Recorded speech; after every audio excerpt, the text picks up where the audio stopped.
All right, everybody, welcome. My name is Seth Haynes. I'm here with Musician's Guide to Hustling, which is a website that I run where basically talk about how to help people get started freelancing as musicians. And today I am super psyched to have Jason Heath here from the Double Bass blog and the Contrabass Conversations podcast. Jason, first off, thank you so much for taking the time to be here today. I really appreciate it. Before we get going, can you just give everybody a quick introduction to yourself and kind of contextualize a little bit what it is that you do? Sure, and thanks for having me on, Seth. Pleasure to be here. And I'm a musician, bass player, based out here in San Francisco. I just moved out here after about 20 years in Chicago, and I teach bass. I'm a freelance bass player, and for about the last 10 years, I've had a double bass blog. You can find it at doublebassblog.org. And for almost 10 years, I've had a podcast about the double bass, like Seth was saying, Contrabass Conversations. So I do 2 interview shows a week with various people in the double bass world, and sometimes out of the double bass world. I interviewed Blair Tyndall from Mozart in the Jungle. I Yeah. talked to a lot of different people on that, and then I write daily on the blog, and I've been doing it for a long time, and that's pretty much what I do. So, how long is a long time? A long time, yeah. So I started the blog. Let's see, 11 years ago now it was, and it started, I think, like a lot of things people do, I just sort of fell into it. I was looking for a cheap or free way to just set up a website for my students at the time where I could dump practicing resources, or I would do summaries of their lessons and that sort of thing. Right. And I just didn't want to spend any money, and so I discovered this thing called Blogger, and Yep. I set up a Blogger blog, and it was basically just a one-page thing with lesson summaries. And then one day I just decided to write a couple of some tips about practicing, and then I thought, oh, that's kind of cool. And then I put out something about looking for basses, that sort of thing. And at some point I put a site meter on it. This is back in the mid 2000s, Sure. like era of blog rings and site and all sorts of stuff like that. Yep. I started to notice, hey, I'm getting some traffic. People are actually reading this, and that was right around the same time that I'm married to now a doctor who was a freelance harpist. So I was a freelance bassist. She was a Okay. freelance harpist. And one day she just came home and she said, "That's it. I'm done. No more harp. I don't want to freelance anymore. I'm going to medical school." And I said, "Oh, okay." All right. And yeah, that's great. But that kind of got me thinking, because I wasn't in love with what I was doing. Sure. I got. I think everybody that's watching this has felt that in some way, shape, or form at some point. Yeah, right. And I think it's a good and I've sort of had a couple of different careers since then, but at that point I was really just kind of what you'd think of as like a pretty stock freelance musician. I was playing in 3 regional orchestras, I was subbing in lyric opera and Grand Park Symphony, doing good subbing work, teaching about 40 upwards of 50 private students. That's sort of insane, 7 days a week. Wow. Kind of rat race. Yeah, that is insane. Yeah, right. But I think a lot of people fall into that life, and it wasn't a bad life, but it was just it was kind of like you're just stuck going in this endless groove. And my wife going back to school made me sort of think, well, maybe I want to go back to school too. So I decided right around the time I started the blog to go back and actually do a music ed degree.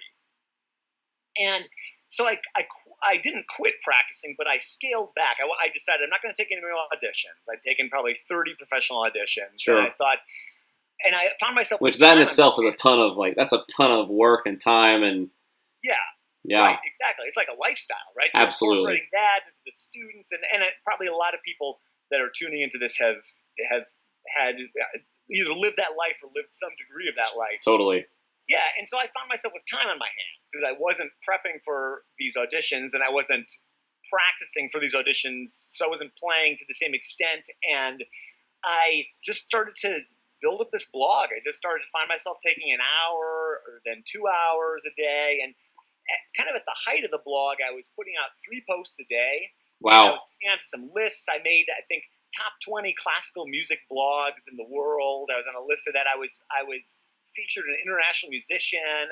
I was mentioned in the New Yorker. I was getting a lot of good Right. So press. can we pause right there for a second, because that's like, someone watched this is probably like, oh, he was just like typing on Blogger. Then all of a sudden there was this like big thing. So I think what's really interesting is that, I think the tendency a lot of us as musicians, we look at these things. So it's like, oh, well, I have like, this certain skill set. Like I can play the bass really well. I'm a great jazz pianist, whatever it is. I'm a horn player.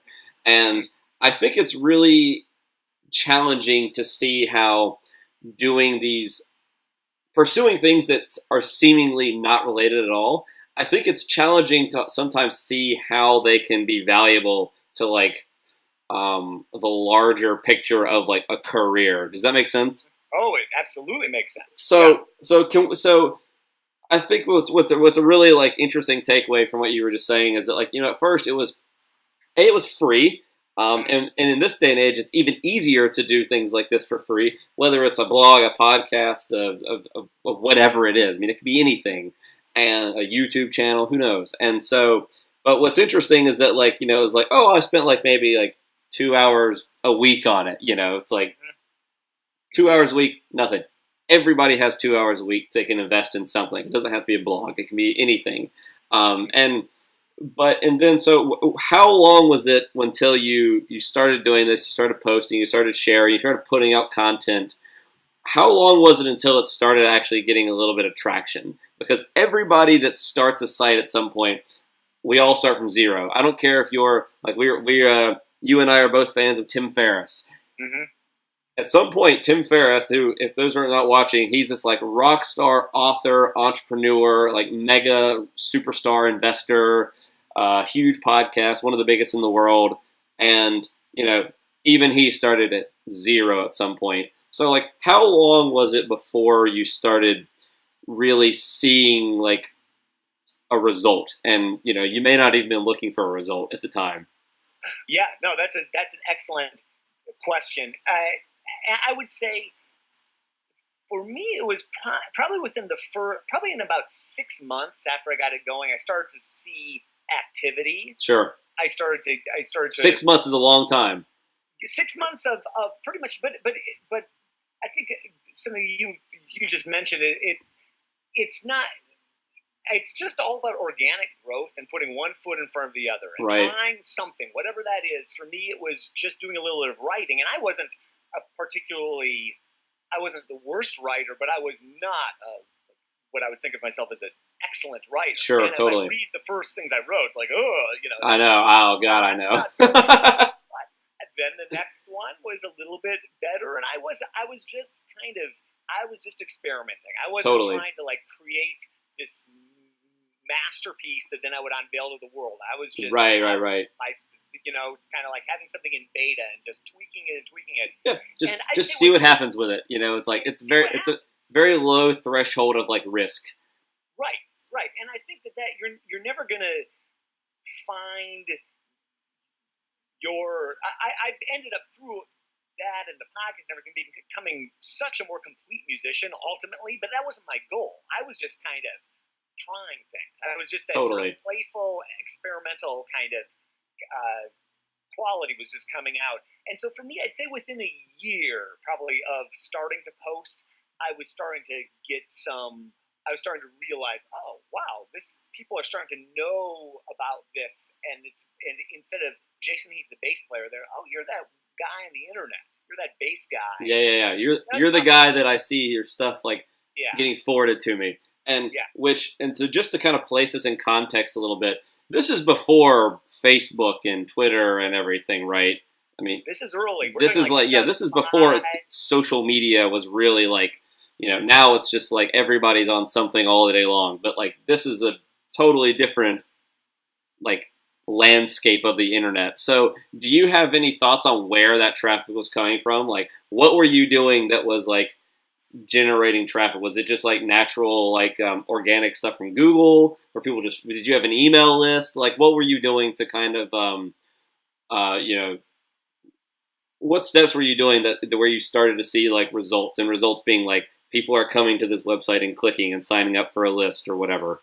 Sure. And well, the way I did it is, I would not recommend the way I did it, but I think the kind of the intent, you could use just different tools. Now, I was this, I was commenting on other blogs. I was finding other people in my, which is something you'd want to do now, just maybe using Facebook or some other tool. But there were a few other instrumental blogs that were kind of in the same vein, Yep.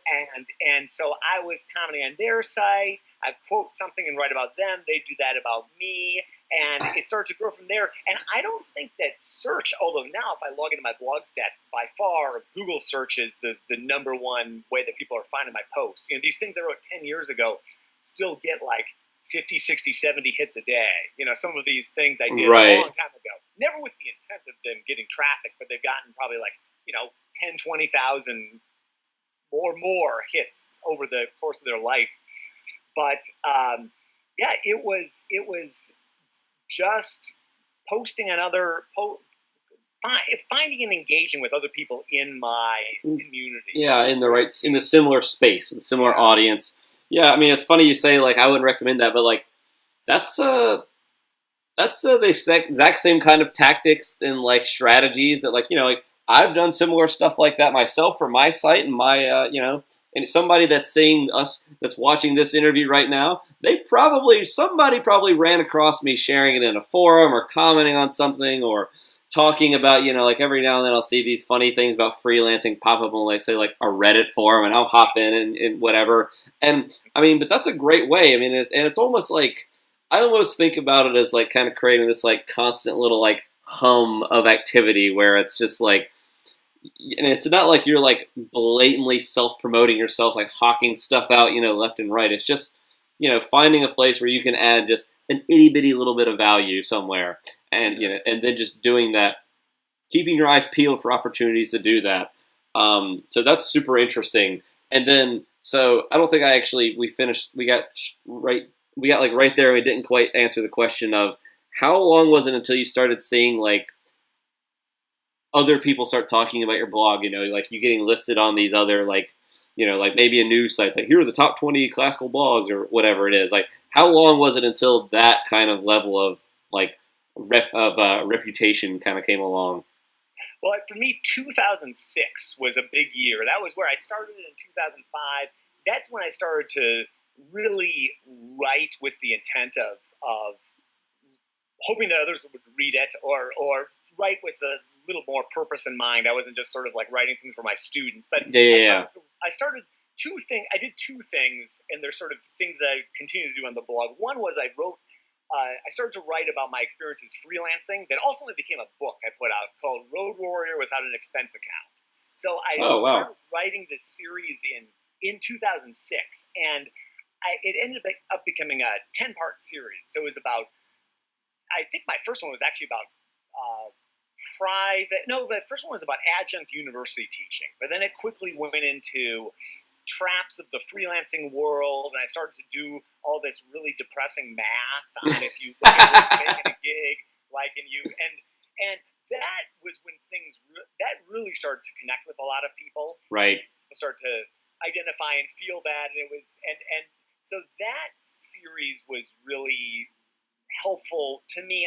But again, I didn't think I'm going to write a multi-part series that will give me internet quasi fame. It was here's something I'm interested in. Let's put this out here. And then the second part was a little better than the first part. Kind of built on that. I got some comments. I started thinking. I wrote the third part, and before I knew it, I had this 10-part. I think I wrote a couple addendums too, and I fleshed it out into a book. So I wrote a book without even realizing I wrote a book.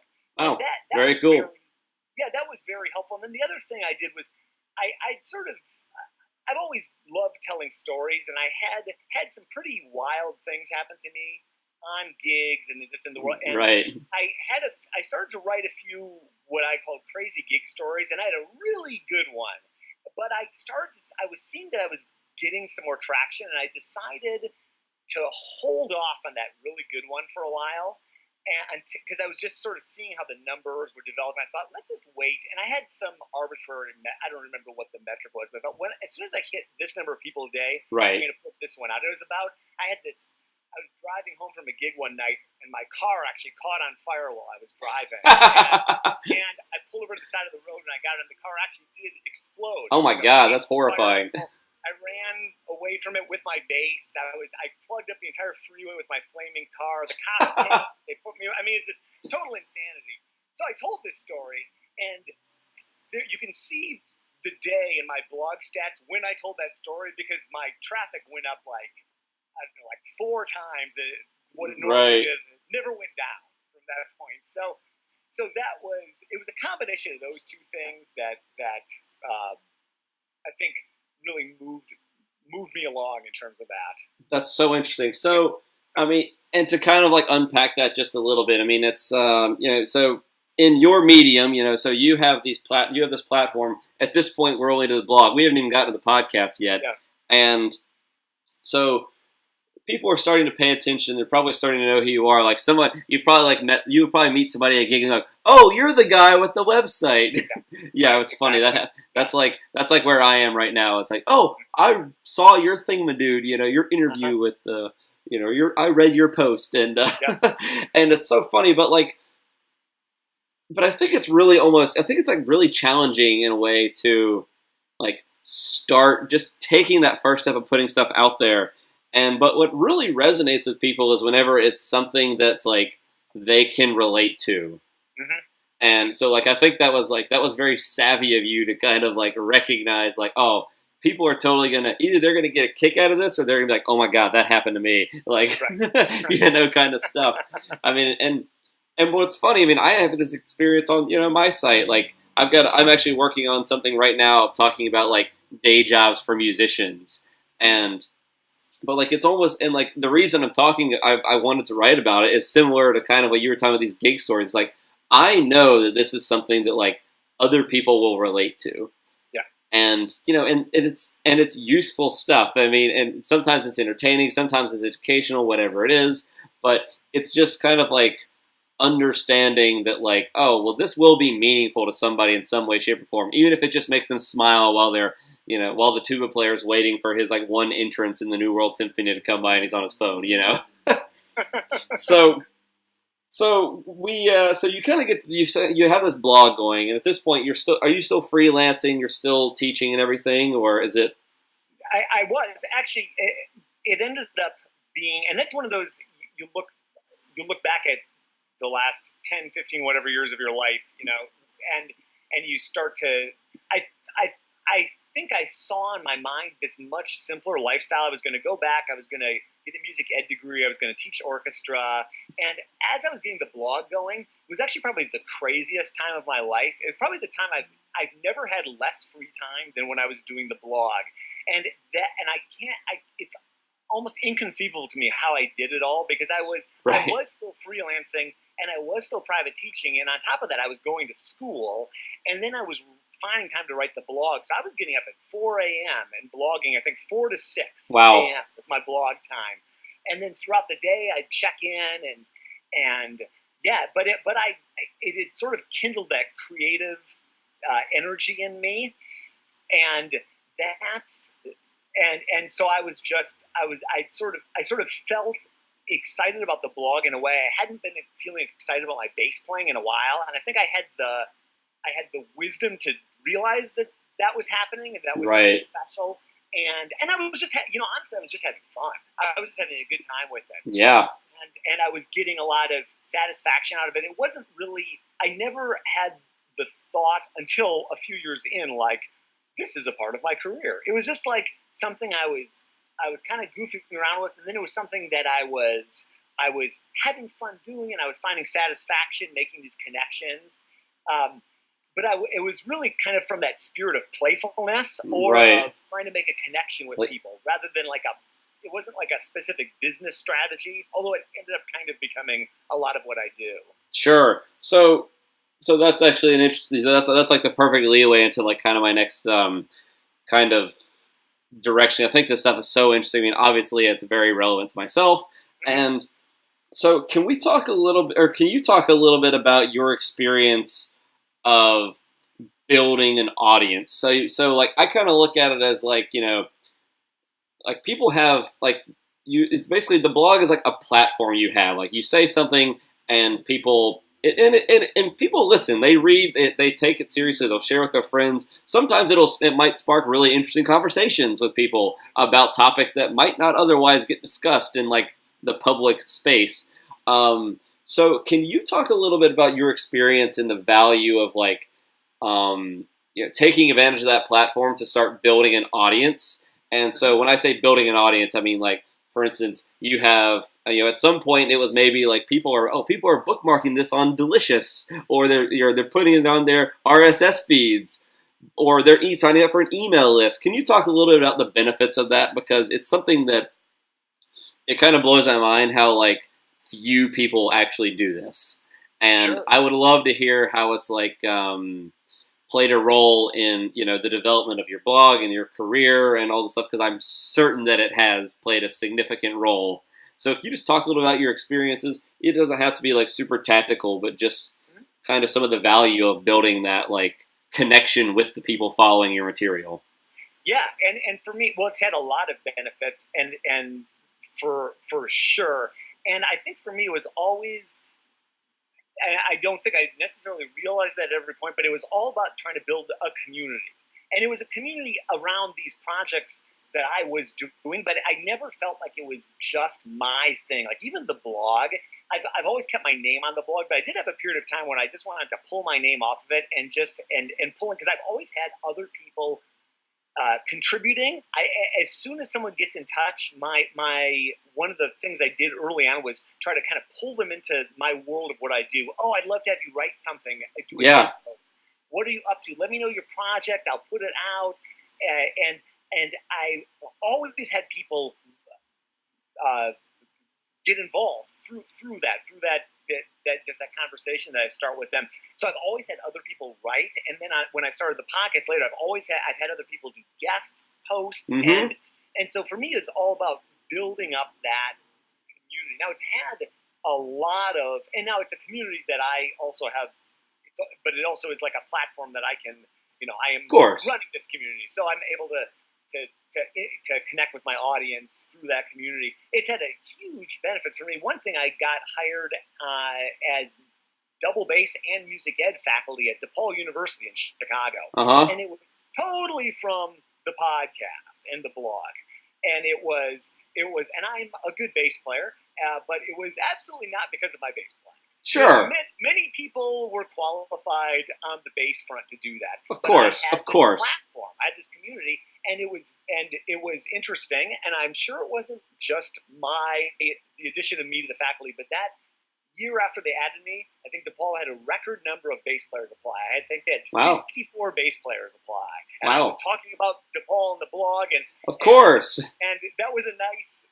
I'm glad. I'm sure that I had a bit to do with it. Probably was also just a good year for DePaul, but that was very helpful. And then also I'd say within 2 years of starting the blog, I got asked to be on the board of directors for the International Society of Bassists. Again, through not because of my bass playing, although I'm Right. but all through the blog, and look at the platform this person's built, look what they're doing, look at the energy, and Totally. yeah, and so now the thing is, I can say, "Hey, I'm Jason Heath, formerly of DePaul University and the International Society of Bassists, and all these things." I ultimately, through doing these, what I'd think of as side projects, they gave me way more street cred than my bass playing ever did. Yeah, And absolutely. it was all I would tell students or people, sort of humorously, but it's like, man, like I felt like I'd practice like 5-6 hours a day, and I was just like not getting anywhere, or not. I was just sort of like hitting that ceiling. I started writing, which to me felt like so much easier than just Right, then sawing on those excerpts. Yeah. yeah. But I've had so many more opportunities come as a result of that, and then the other interesting thing, which we can talk about as we go here, but I feel like I've actually become a much better musician and bass player and performer, and I have much more to contribute from the blog and the podcast. Sure. Actually, it's developed my musicianship, all these, in a way that I think if I'd taken all that time and just practiced, or even opened up so many more doors and made me such a better musician in ways I never could have anticipated. Yeah, you just said like a million great things there. So that's so. I mean, that's so fascinating. I mean, I think that's really interesting about like the idea of like this thing that is like it's so easy to look at these things and like they're perceived as having no relevance whatsoever. I mean, like like my website, it's called Musician's Guide to Hustling, and the whole reason that I started it is because I remember so vividly the day that I realized, like, I have zero interest in being an orchestral musician. Like, I was not interested in it at all. Like, just like the lifestyle that goes along, the preparation, like how just like rigorous it is. And it was just like, that's not for me. And I remember thinking one day, like, man, I wish there's a lot of great books out there on the topic. I mean, like David Cutler's Savvy Musician. I read that and it changed my life. It totally changed my like the way that I looked at stuff, and then that kind of like led me into reading some other books, and then I started. Yeah, then it was like then I discovered like, oh, these marketing guys are really interesting, and I kind of got interested in the world of entrepreneurship, and I started learning these like really like hard tactical things to, like help me get started, and that was something that there's very little, if any, of out there is people is that from me what I could find, I could not find stuff that like I felt was really really relevant to me as an individual just starting out. So that's why I started my site, and it's amazing like the effect it has on just having that outlet almost to like share your experiences, and then all of a sudden like you have people emailing you from all over the world and like wanting to just say, hey, like that was great, that story about your flaming car was hilarious, like I really got a kick out of that, or thanks for sharing this, that was great. And it's totally all about the community you can build around it. I think that's great, and then but it does also have the added benefit that like when people are like paying attention to what you have to say. I mean, there are a million bass players out there. There's so many talented bass players out there, but they didn't get called for to teach at for that teaching gig or to sit on the board or whatever it is. And it's not that like you can. It's not that you're a better bass player, you're more qualified. It's just that like Chase Jarvis, a really famous. I don't know if you follow his stuff at all, but. Oh, yeah. Yeah. So, but he has this great thing. He's like a celebrity photographer. He's like a rock star entrepreneur as well. But he has this great saying. He's like, it's not about being better. It's about being different.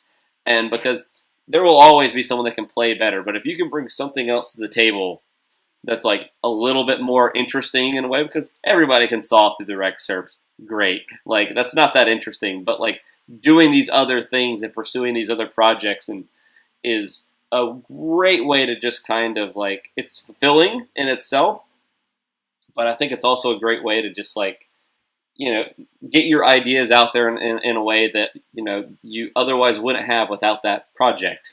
So.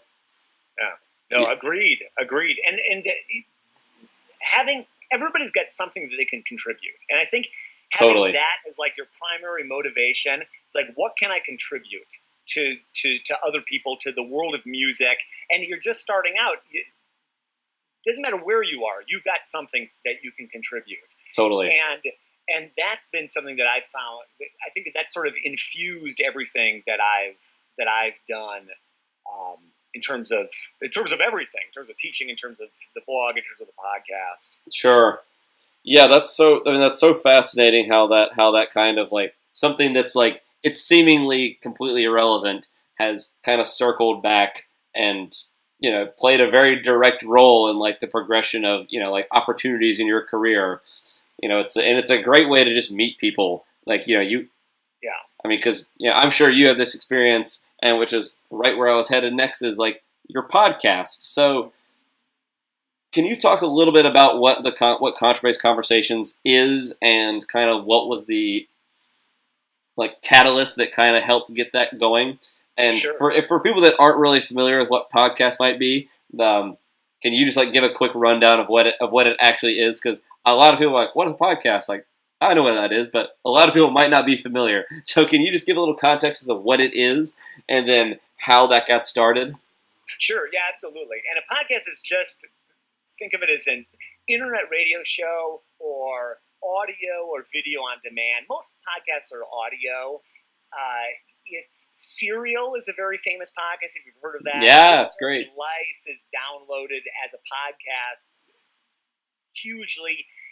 They like millions and millions of times, like crazy. Yeah. I mean, podcasts have been around for a little over a decade, and they've continued to grow throughout the years, but there's been a sort of a resurgence of the medium in the last couple of years. And before I talk through kind of like my process, just one thing to everybody listening out there. Everybody listening out there should start a podcast. If you are watching this video, you should start. If you have it's the best thing you could ever do for yourself, for your personal growth, for your musicianship. Like Seth and I are here talking. This is such a great experience. Just having this one-on-one interaction. For me, podcasting, it forces you to develop yourself and to develop your skills, just like communicating with other people and to build your knowledge base in so many ways. It makes you a better speaker. Nothing more painful than editing your own audio. Let me tell you, it is one of the best things you can do for yourself, no matter what you want to do. And now is the time to get in on it. There are not very many podcasts. I mean, what Seth is doing here is essentially a video podcast. Yep, absolutely. And you can put a show out on YouTube just like this. You can put it out like I do in audio form. Yep. You can put it out in many different ways. But sitting down and talking to people that you find interesting and the art of spontaneous conversation or building intelligent questions is there's just nothing better than that. I do a couple podcasts a week, and it's amazing because I sit down with these people that I would pay $100, $200 at least to have a lesson with them. Yeah. But they're talking to me for free. I'm getting a free lesson that I then get to put out to the world, and it's just that's such an amazing experience. And I, over the years I've been doing it, have figured out how to kind of like get the maximum out of that experience for me personally. So again, it's personally very satisfying. It's that feeling of contributing to the world. It's just such a great thing. So I got into podcasting early. I think I got my first iPod video in maybe like 2005, and I discovered that was right around when iTunes had added a podcast section. Yeah. And so I started listening to This Week in Tech was my first podcast. It's still around. It's actually filmed here in the Bay Area, and I went to a live filming of one last year, which was awesome. Oh, very cool. Yeah, and I got in my head the idea of doing a bass podcast, and there had been a bass podcast already. There was a wonderful show called the Double Bass Cast. Peter Jones started it, so all hats off to Peter. He'd done a few episodes, and he'd what you call pod faded, which is you just sort of it just fizzled out. Yeah. And I thought, how cool would that be to do? I got really into the idea, and so for most of 2006, I was kind of planning the idea of doing a podcast. I registered the domain Contrabass Conversations. Sure. I wanted to do an interview show mostly. I wanted to interview players from all sorts of different genres. I wanted to ask them about everything from their background to practicing advice, audition advice, materials they use. Just things relevant to the bass community. Totally. To the bass community. And then over time, it's sort of, I'd say now, it's a podcast. I happen to be talking to mostly bass players, but we're not really talking about the bass at all. We're more talking about music, ideas, sure, developing inspiration, that sort of thing. So it's really, I happen to talk to bass, but if you're not a bass player, still relevant. Get a lot. I mean, I listen to them. Yeah, I never talk about. I quickly just got sick of talking about strings and what kind of rosin do you use? Whatever, So unless someone really intensely wants to talk about that, I don't usually bring that up anymore. Sure. But man, it was scary starting that show because this is 2006. I think the iPhone came out in the fall of 2007, if I remember right. So the that sounds right. Wasn't even out. So to listen to a podcast at that point, you were either listening on your computer or you were syncing your iPod to your computer. It was just a little bit more of a cumbersome process than now. Now it's easy. everybody on their device, whether it's an Android phone or Apple or whatever, you have a podcast app on your device, and you can just like listen. It's amazing. I mean, check it out if you're not into it. Serial, This American Life, you can go from there. But so I recorded my first couple podcasts just with me talking into the microphone, like one of those sort of, this podcast will be about this, and I want to talk to people, but I didn't have any guests booked. I didn't have anything. Yeah. I finally got my first guest, and I think my fourth episode, I actually had a guest, one of the lyric opera bass players, and I started like most podcasters do. Even Tim Ferriss started this way, just by interviewing their friends. I mean, his first episode was with Kevin Rose. Yeah. Talking, and so my first 10 guests were all just buddies of mine. Totally. And some of them were in the Chicago Symphony, were in lyric, and that was, and then it sort of went from there. But it was a little hard at first because it was like my blog had developed some credibility and recognition. But the podcasting, it was like starting from zero. Yeah. Explain. They're like, "Oh, I'm that guy. Oh, yeah, you have that site." And then I'd say, "I'd love to have you on my podcast." So the first question was, "What's a podcast?" Yeah, right. And why should I be on it? And that sounds kind of weird. How do we do this? And it wasn't until I had about 20 episodes out, and I started to get some bigger name people. I had some fairly big name people on at the beginning, but I started to get some major soloists came on early on, and some principal bassists of orchestras, and then I was able to use social proof and just say like, "Oh, so and so's been on. Maybe you'd like to be on." Yeah. Here are 3 people you know that have been on this podcast. Absolutely. Exactly. And so for me, that became my passion project. The blog was doing well, and I was still writing, but that was the thing where I really was focusing my energies, and just trying to grow this thing and get the word out, and it was fun. It was fun to get into that world. Yeah, that's awesome. So, how many episodes have you done now? I think it's like hundreds, isn't it? Yeah, it's up to. I just finished editing 227. 227. No, I did 160 of them, and then I got a full-time job teaching orchestra. Okay. And you can look and you can see the date I started that job, and you can see the date that I essentially pod faded for a few years. I just once I started doing that job, pod faded, very, very hard. Yeah, with the playing and the teaching, and also, it just became very hard. But about a year ago, I started to get it going again, and I've done about 65 episodes since restarting it. Wow. So and it's been fun getting back into it. Right. And so here's kind of the obvious kind of question, I think, from my mind. So, we were talking about how like the blog was like initially that before you had the podcast, or maybe you were doing the podcast a little bit, because it sounds like they overlapped a bit there. But like, you started kind of getting these other opportunities, and I would imagine that the second you started doing like hard, like you mentioned, did you say you had 3 interviews this week you were doing? Or yeah. Okay, so basically you kind of have this like little match of it's like you get to meet so many people that you would probably never otherwise get a chance to be in the same room with for an hour and just ask them whatever you want. Like, that's an amazing opportunity to like get to know people in a way that's totally different than like passing them at a conference or after a master class or a concert and just being like, "Oh, hi, how you doing? My name is blah, blah, blah," and then like nothing else. Mm-hmm. Yep. So it's probably like an amazing like tool for like just connecting with people all over the that space. I mean, it's like spraying gasoline on that little fire a bit in terms of like meeting other people. It absolutely is. Yeah, and it's one of those things that lives on forever. I've done some of these interviews that I've done back in 2007, 2008. Listened to like 25,000 times. Wow. It's so it's amazing to see that impact. And now, having done it, we're coming up on 10 years of the podcast. Wow. I talked to some people that have some pretty big roles in the professional music world, and they say, "Oh yeah, I listened to you in high school.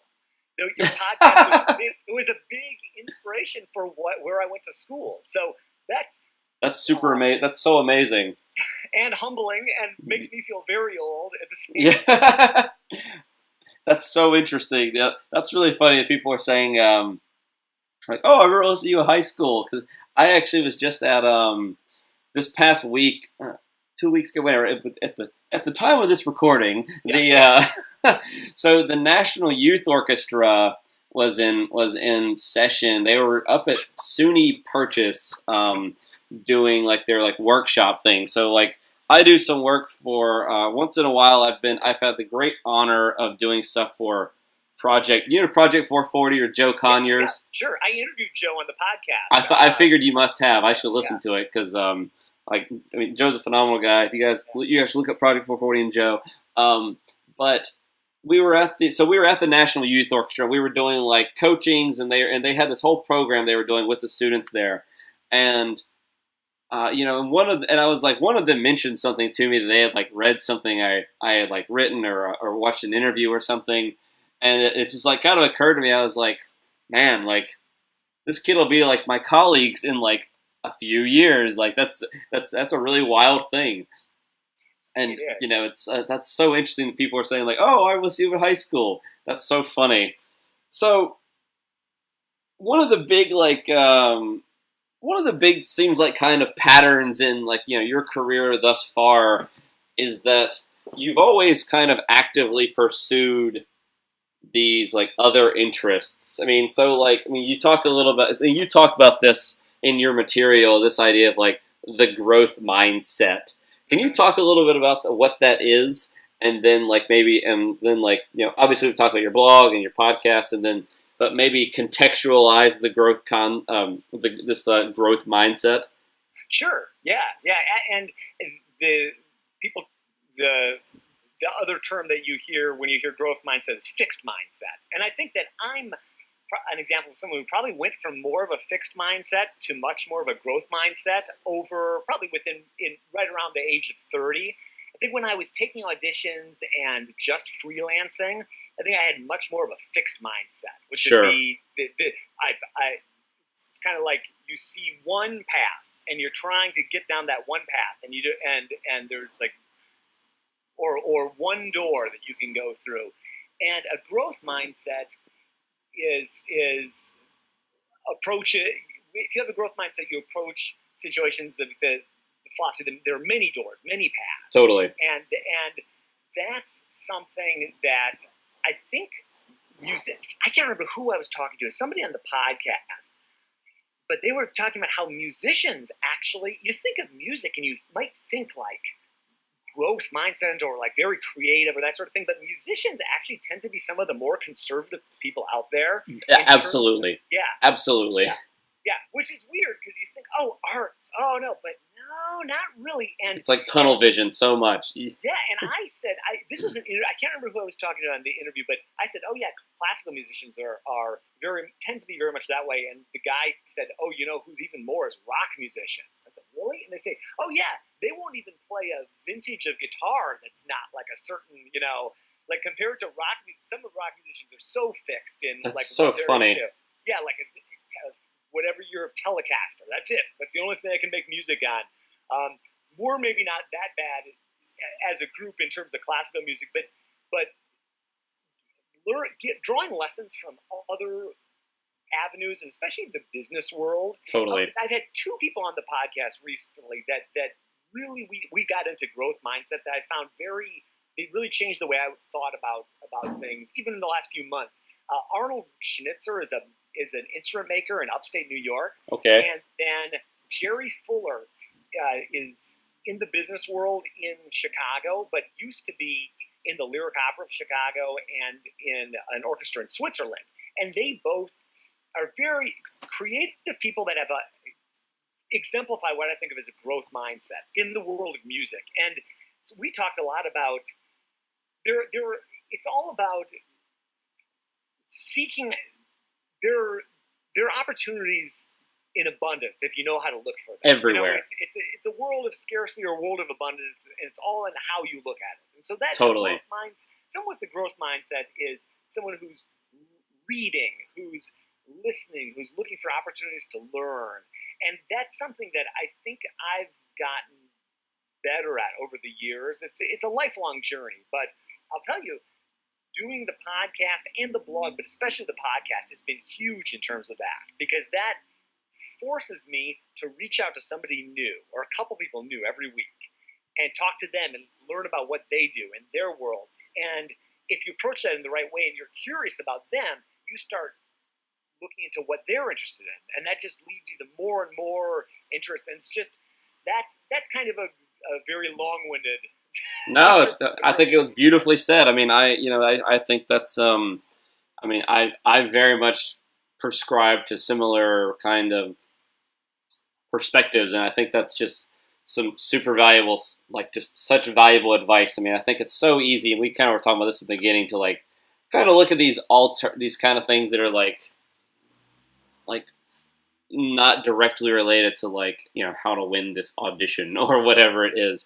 And I think it's really easy to look at it and, you know, it's almost like looking at them as like they're exclusive to each other, as if like, you know, my thing here that I do has nothing to do with the thing that I do over here. And I don't really believe that at all. I've taken things, even like some of the crappiest day jobs I've ever had, and I've written about this before, is like, you know, I've been able to take stuff away from those. I mean, even places where I just had to be there, like that was my job at the time, whatever it was. But even like, you know, I'm a big reader. We got a whole bookshelf over here of stuff. So what are some like resources and things that you follow for like kind of, you know, inspiration and just motivation, and people that you really admire and follow? And we've mentioned a couple of people, like Tim Ferriss has come up a few times.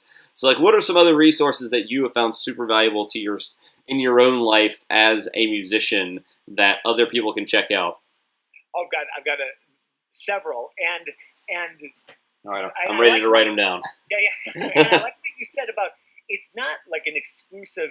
I'm either going to focus on taking auditions and be great at that, or I'm going to grow and I'm going to be amazing, you know, and find my own. I think it all ties together, and that's something I've learned interviewing different people, and especially interviewing people that have won a lot of what you think of as like big jobs. Yeah, totally. That do have a growth mindset, and something I've learned over and over again talking to people who've been in orchestras for a while is, I've heard this several times. So anytime you hear the same thing over and over, you got to think about it a little bit. Right.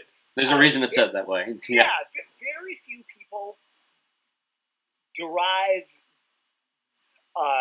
ultimate career satisfaction just from playing in an orchestra. If you do happen to land that orchestra job, very few people, that's their only outlet. Very few artistically satisfied and happy people career-wise get their soul satisfaction out of that orchestra job.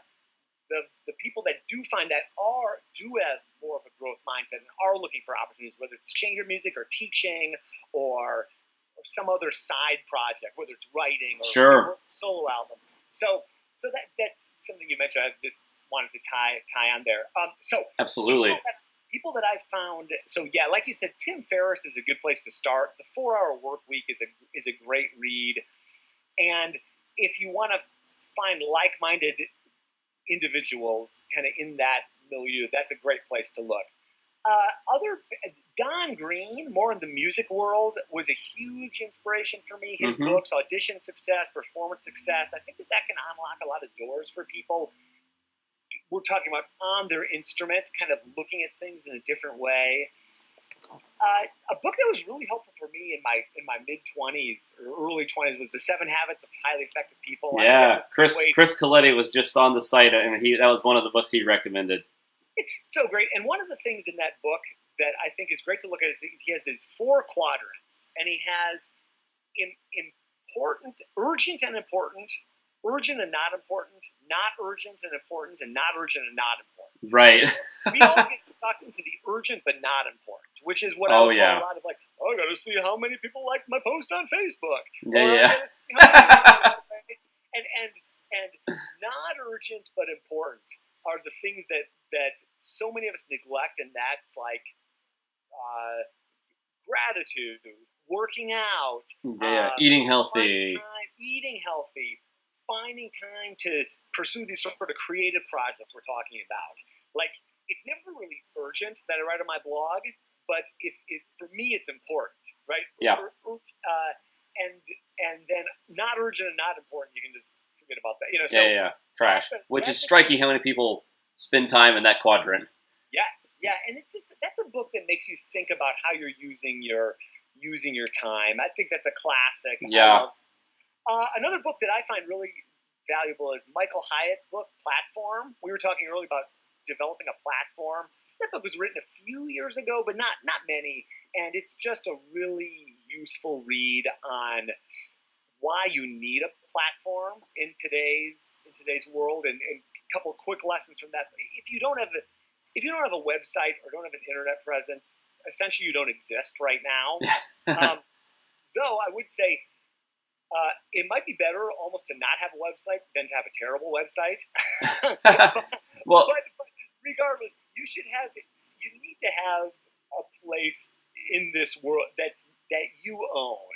And totally. That's not just your presence on Facebook, though that is important. It's not just Twitter. I'll tell you what, one of the most valuable things you could do, if you could do one thing, take one action, if you haven't done this, buy a domain name and just set up, and you can find out lots of resources to do this, set up an email list collection page. Just set up a landing page where, hey, I'm Jason Heath.